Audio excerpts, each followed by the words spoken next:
Alright!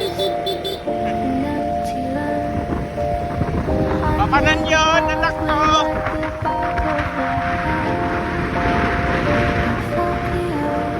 Papanan yun, anak ko! Papanan yun yan, sis! Weh! Naman na lang yung nagsasalamagi mga kabigot eh.